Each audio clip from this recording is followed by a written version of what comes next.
Сегодня мы на экскурсии на производстве по изготовлению пластиковых окон.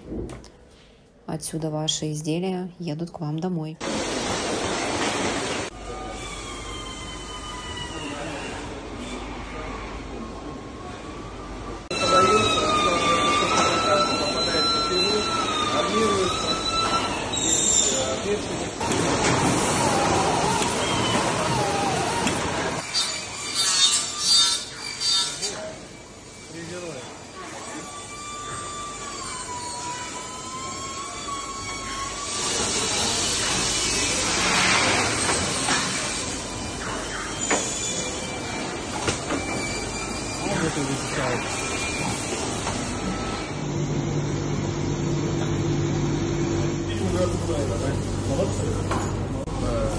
Для того, чтобы зафиксировать. Ну, на это, на клёв.